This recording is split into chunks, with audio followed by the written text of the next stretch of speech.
EA Sports. Out there setting ready for this next drive, the Washington offense. They've got work to do, but they do still have a bit of time here.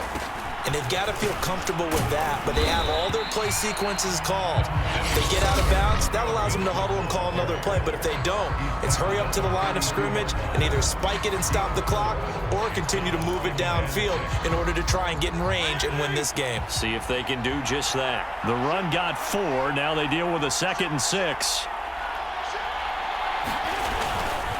Gibson again. And he'll get this up only to about the 33.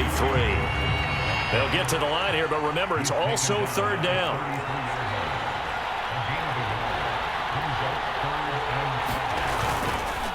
They'll run. It's Gibson. Now the Bengals going to use the first of their timeout.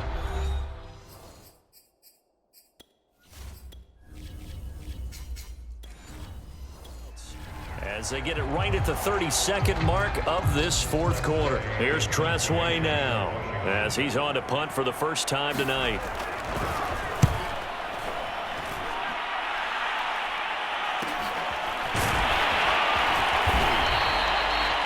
It'll go as a 42, make it a 43-yard punt, 6 on the return. And the Bengals will take over here 1st and 10. Cincinnati coming back onto the field here for their 2nd drive. They have a little bit of time here to get into field goal range. Not much. A tie game, you don't want to do anything crazy, right? I agree with you on that one. Risk-reward, okay? If you go for it, what is the absolute reward on this? But the risk is probably greater. Run the clock out, get to overtime, and try and win it there. All right, we'll see if they do just that. The Bengals going to use the 2nd of their timeouts, as it'll come with 15 seconds to play in the ball game. So one play, and they're already just shy of midfield.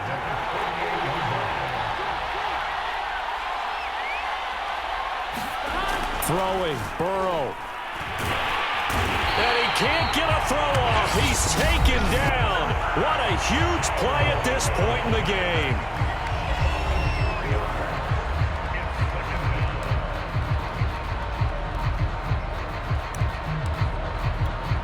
Second and 14.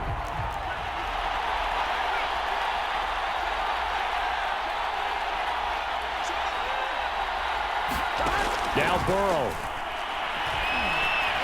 He'll rifle this one deep right side. And that's going to be incomplete. Good effort there trying to take a shot, but it's 3rd down.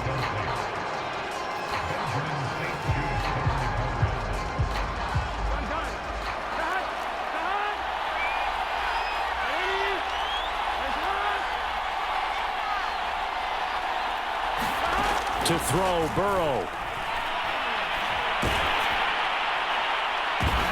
And this is going to be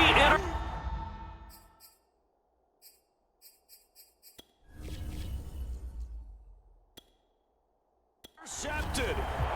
Picked off near the 26. And we've got 3 football. 4 quarters done, and we're dead even. We'll have overtime in a playoff game. Awesome setup. Remember, the rules the same as they would be in the regular season. That's exactly right, Brandon. Remember, the receiving team, if they score a touchdown, game is over. But if they kick a field goal or don't score, the other team gets a chance to get the football. They get a possession. If they go down and score, they win the football game at that point. If both teams kick field goals, we keep playing. If a defense scores, let's say the receiving team gets the ball, doesn't score, or they throw a pick 6 or fumble, gets picked up, the defense scores, game over. But here's the best part. In the regular season, only 1 period is played. We could call it a tie. Here, we're going to play until we have a winner. The Bengals drive about to get going. They control their own destiny here. They have the football in overtime. Obviously, a touchdown would win it. And I think teams around the league are still adjusting to the idea of going downfield, scoring a touchdown wins the game, because they were used to just going downfield and trying to get in field goal range to win a game. Still having to make that transition. Let's face it now, the ones who are doing it best know they need to go down and attack, put the ball in the end zone, and not leave it up to a field goal and give the other team a chance. Yeah, as we said, they control their own destiny now. Now, after the running play, we've got a man down on the field. Back-to-back good plays have him on the move on 1st down. Well, he gets attended to. They'll step aside. Mixon with a first down carry. Oh, and the tackle comes quickly. That's only going to get him a couple. Jamin Davis there to bring him down. The last run got a couple. Here's 2nd and 8.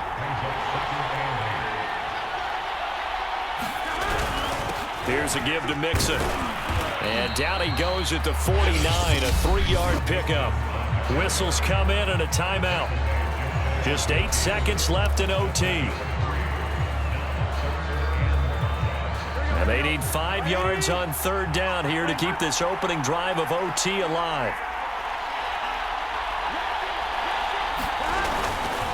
A handoff to Mixon. And boy, he is very close to a first down, but from where they're spotting that football, he's going to be a foot or so short. And we're going to get whistles and a timeout with 3 seconds left in the extra session. A big call here in overtime. They're going for it on 4th down. Burrow going to keep it on the sneak. And able to follow his center and pick up the first. So the OT clock hits 0, and we're still not done. We'll switch sides and need at least one more OT to decide it after this.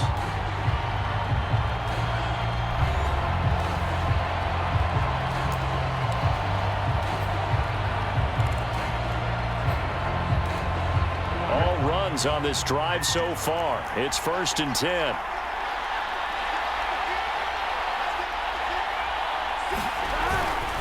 Now Joe Mixon. And he can only manage to get a couple. 2nd and 8 coming up. They've had some success here in overtime in this opening drive running the football. Right back to that well. And why not? When you have that kind of success, make them stop you. And until they do, keep going back to that well you just spoke about. I think there's more water there and available to them. Back to Mixon on 2nd down. Give him 3 yards, and now they're left needing a conversion here on 3rd and 6. Some of the most unselfish players on any football team, defensive tackles, because we ask them to just eat up blocks and allow other people to make tackles. But when he can make a play himself, as we just saw there, that's a big day. Give him a couple on the run as it brings up a 4th down.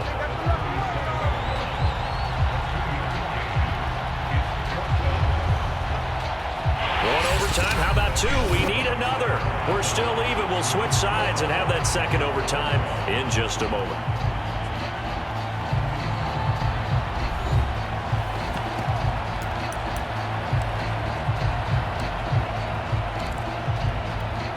So a big move here, playing to win in overtime. They're going to go for it on 4th down. First throw in overtime now. For Burrow. Oh, and it's intercepted. Picked up.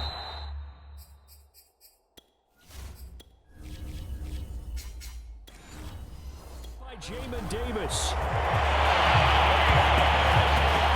A costly mistake here at OT.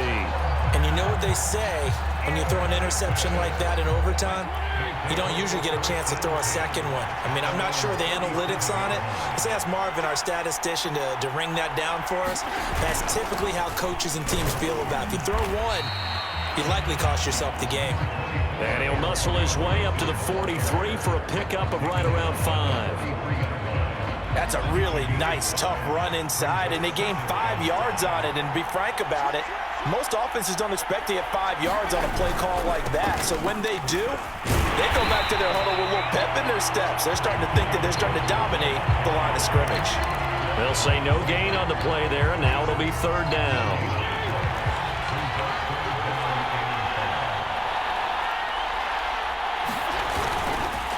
A carry for Gibson. And they're going to mark him down short, maybe by about a yard, if that. And a timeout now here in overtime with 4 seconds remaining.